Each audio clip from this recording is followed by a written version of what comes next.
Trump's new law will make the world prepare to receive the Antichrist. What happened on July 18, 2025 may have changed the trajectory of human history forever. And here's what's shocking. Most people have no idea what actually took place. The official story sounds innocent enough.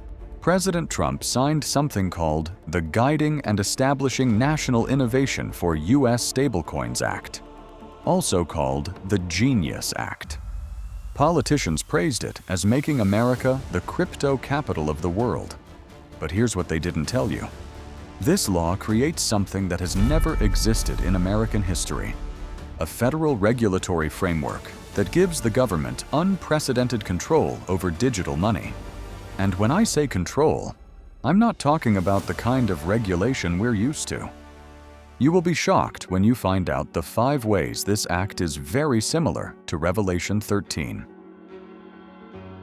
Reason 1. The power to seize, freeze, or burn. The Genius Act gives the government the power to seize, freeze, or burn digital currency. Let me read you something directly from the Genius Act, and I quote, "All stablecoin issuers must possess the technical capability to seize, freeze, or burn payment stablecoins when legally required, and must comply with lawful orders to do so." Did you catch that? Seize, freeze, or burn. Not just freeze your account, they can literally destroy your money, make it disappear forever. Now, most people understand what seize and freeze mean. They take your money, or they prevent you from using it. But burn? That means they can destroy your money. Make it cease to exist. Now look at Revelation 13:17 again. "And that no man might buy or sell, save he that had the mark, or the name of the beast, or the number of his name." The mark system doesn't just control who can participate in commerce, it completely excludes those who refuse to comply. But here's what's frightening about the burn capability. It goes beyond exclusion. It's economic annihilation. When they freeze your bank account, you still technically own the money. When they burn your digital currency, it's gone forever. You own nothing. You have nothing. You are nothing economically.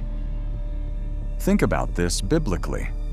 In 2 Thessalonians 2:4, Paul describes the Antichrist as one who opposeth and exalteth himself above all that is called God, or that is worshipped, so that he as God sitteth in the temple of God, showing himself that he is God.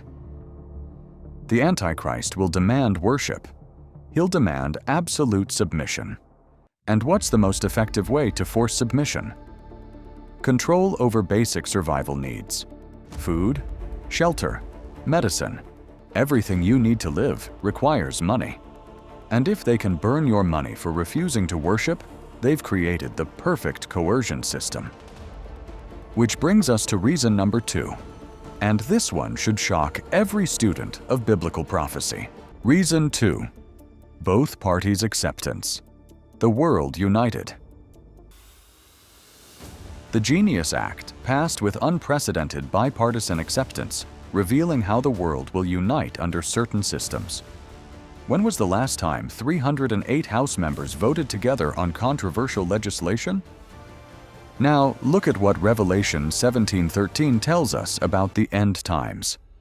"These have one mind, and shall give their power and strength unto the beast." The Bible prophesies that in the last days, world leaders will have one mind, despite their apparent differences.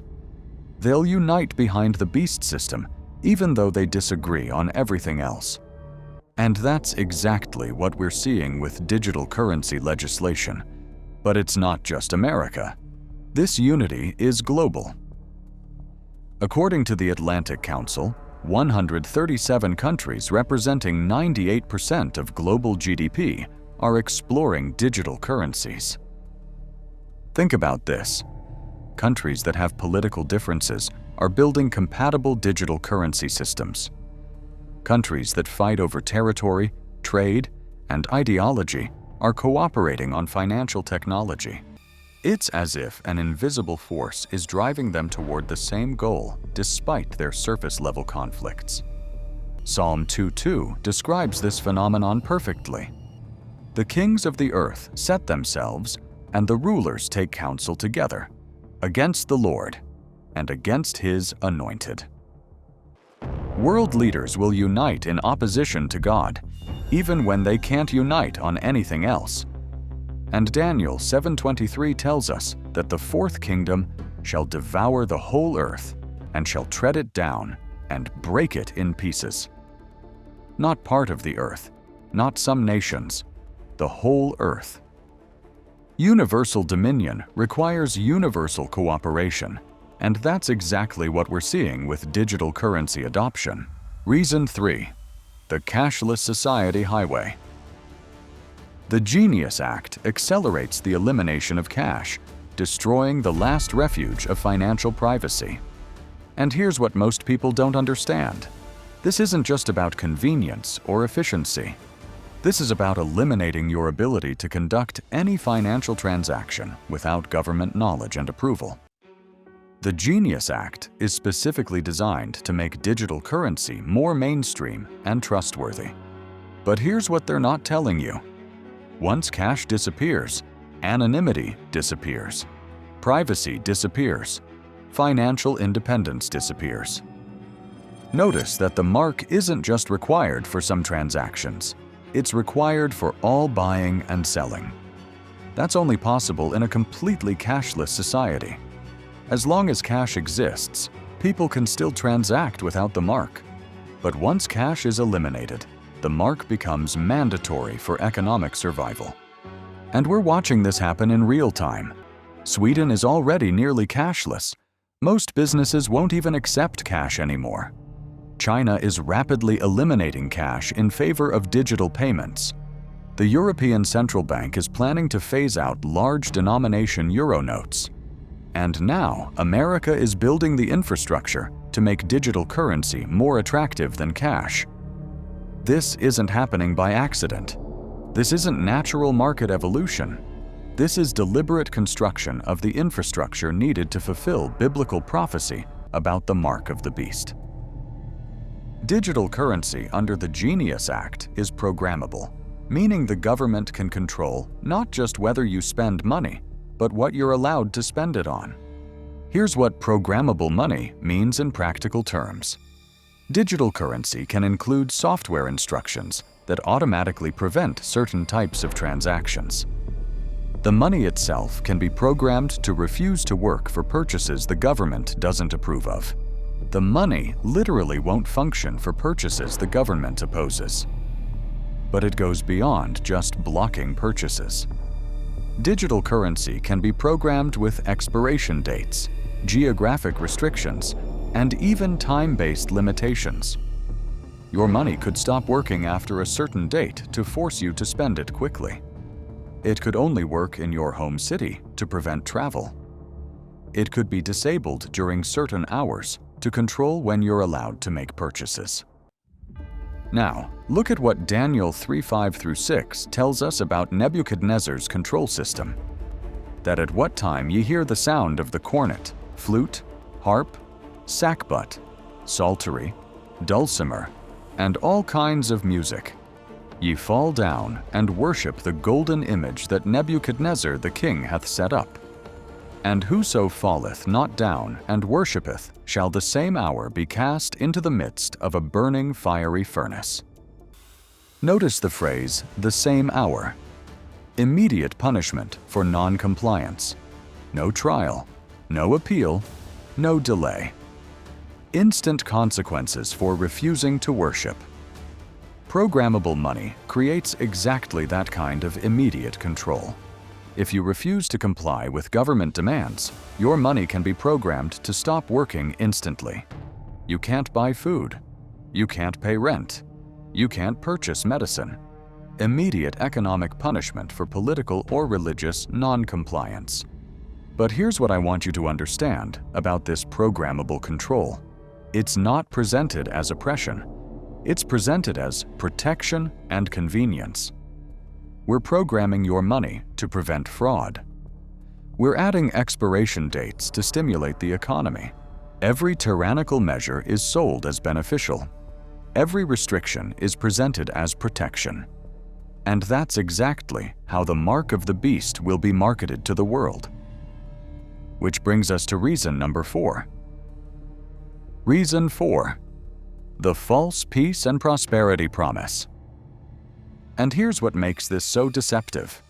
Everything about this system is being marketed as beneficial, innovative, and necessary for American economic leadership. Listen to how President described the Genius Act. This is going to make America the undisputed leader in digital assets. Nobody will do it better. It is pure genius. Digital assets are the future, and our nation is going to own it. We are talking about massive investment and big innovation. The official White House fact sheet promises that the law will drive massive investment and innovation, ensure US dollar global reserve currency status, and make America the crypto capital of the world. It sounds like economic victory, technological leadership, and financial prosperity. The mark of the beast won't be presented as oppression. It will be presented as the solution to all economic problems. Look at what 1 Thessalonians 5:3 warns us about.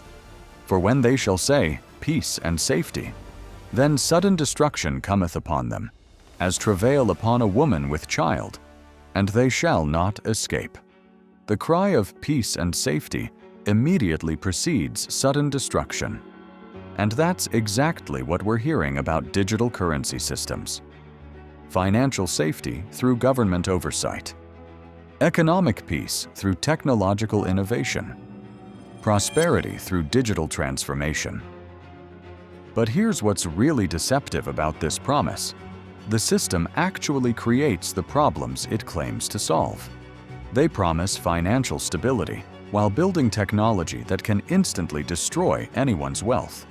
They promise economic freedom while creating infrastructure for total control. They promise prosperity while building mechanisms for exclusion and punishment. And the timeline for this deception is accelerating. The Genius Act passed through Congress in record time. Politicians who normally fight over everything agreed immediately on digital currency regulation. The media praised it universally. Opposition was minimal and quickly dismissed. The deception will be so convincing that even Christians could be fooled if they're not watching carefully. Reason 5. The spiritual battle behind end times technology.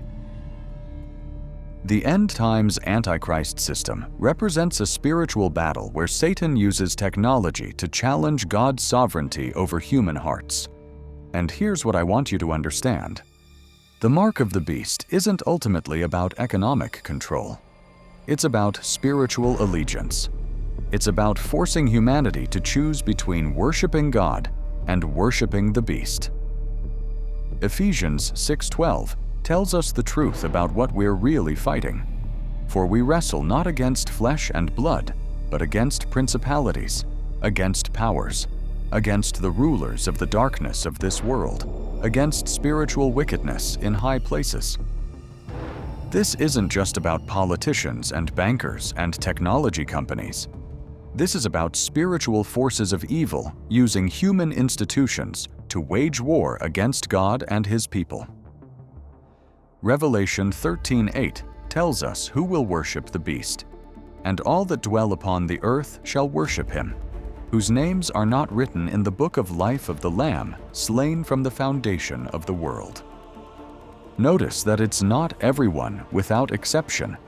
It's everyone whose names are not written in the book of life. True Christians, whose names are written in the Lamb's book of life, will refuse to worship the beast even if it costs them their lives. But here's what's really important to understand. The mark identifies people who worship the Antichrist.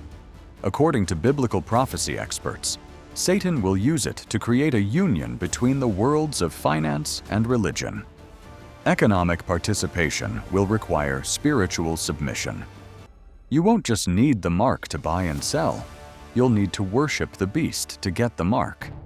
And that's what makes this different from any other form of economic control in history. It's not just about compliance with government policies. It's about acknowledging the Antichrist as God. Roman emperors demanded worship, but they couldn't prevent people from trading with each other privately. Medieval kings claimed divine authority, but they couldn't monitor every transaction in their kingdoms. But digital currency systems make total economic control possible. And when economic control is linked to spiritual allegiance, as the Bible prophesies it will be, you have the perfect mechanism for forcing humanity to choose between worshiping God and surviving physically. And here's what 1 John 5:19 tells us about the spiritual condition of our world. And we know that we are of God, and the whole world lieth in wickedness. The whole world system is under Satan's control. Every human institution, every government, every technology, all of it is being used to advance his agenda against God. The Genius Act isn't an exception to this spiritual reality. It's a perfect example of it. Well-meaning people, using sophisticated technology, creating beneficial-sounding policies that happen to build the exact infrastructure needed for the Antichrist to control the world. But here's what I want every Christian to understand. This isn't cause for despair. This is cause for hope. Because when we see these things happening, we know that Jesus Christ's return is near. Revelation 14 warns about the eternal consequences of taking the mark. And the third angel followed them, saying with a loud voice, "If any man worship the beast and his image, and receive his mark in his forehead or in his hand, the same shall drink of the wine of the wrath of God, which is poured out without mixture into the cup of his indignation. And he shall be tormented with fire and brimstone in the presence of the holy angels, and in the presence of the Lamb. And the smoke of their torment ascendeth up for ever and ever. And they have no rest day nor night, who worship the beast and his image, and whosoever receiveth the mark of his name." But Revelation promises victory for those who refuse. "These are they which came out of great tribulation, and have washed their robes, and made them white in the blood of the Lamb." Revelation 7:14. Now, let's pause for a moment.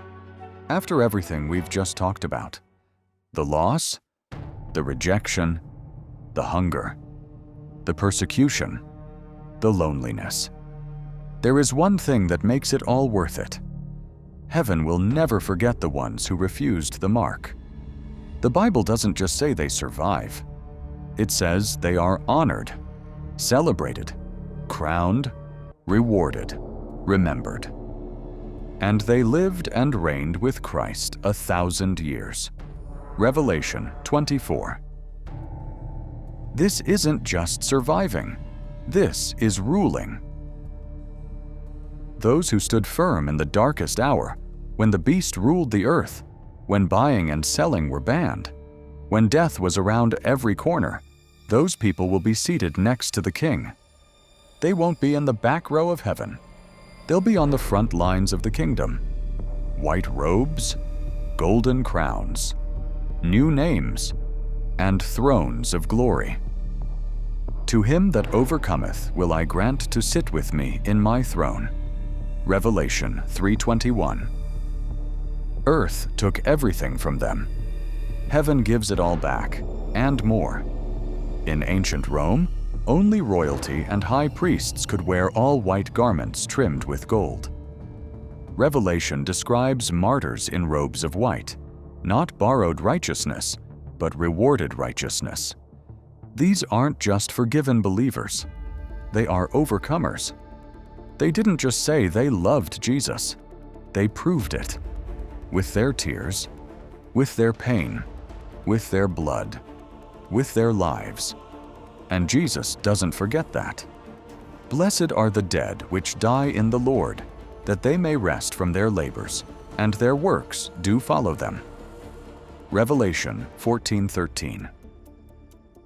They gave up the world and gained eternity. Here's something even more powerful. The Bible says they will sing a song no one else can sing. And they sung as it were a new song before the throne, and no man could learn that song but the 144,000. Revelation 14:3. This is heaven's way of saying, you were faithful, you didn't bow, you didn't break. Now sing. Only 2 groups in heaven are said to sing special songs, the angels and the martyrs of the tribulation. Not even the apostles are included in that choir. What kind of song will that be? What would it sound like to hear a melody created by pain, but perfected in glory? This is the reward for refusing the mark. And hast made us unto our God kings and priests, and we shall reign on the earth. Revelation 5:10. You were cast out of the world, only to be crowned in heaven. They said you were nothing. He seats you on a throne. This is the final proof that nothing, not famine, not rejection, not death, can outweigh the glory that waits for those who refuse the mark and follow the Lamb. And this is permanent. This isn't a temporary celebration. This isn't a quick pat on the back. This is forever. No more running, no more hiding, no more tears, no more night. They shall hunger no more, neither thirst any more, and God shall wipe away all tears from their eyes. Revelation 7:16. The final pain is followed by the greatest peace. Ancient Jewish weddings lasted 7 days. Revelation 19 describes the marriage supper of the Lamb, but this celebration lasts forever. And the overcomers are not just guests, they are the bride. What would it feel like to stand before Jesus and hear him say, "Well done"? Would you trade anything in the world for that one moment? So what does this mean for us today? It means the cost is worth it. The suffering is worth it. The mockery is worth it. Because if you say no to the mark, you're saying yes to the King. And the King never forgets his faithful ones. The world may forget your name. Heaven never will. Be thou faithful unto death, and I will give thee a crown of life. Revelation 2:10. So choose now. Don't wait for the system to rise. Don't wait for the pressure to hit. Don't wait for the crowd to shout. Make your decision before the test comes. So when it does, you'll be ready. The beast will rise. The world will bow. But a remnant will stand. And in heaven, they will shine. Many seem to be confused because they do not understand the book of Revelation.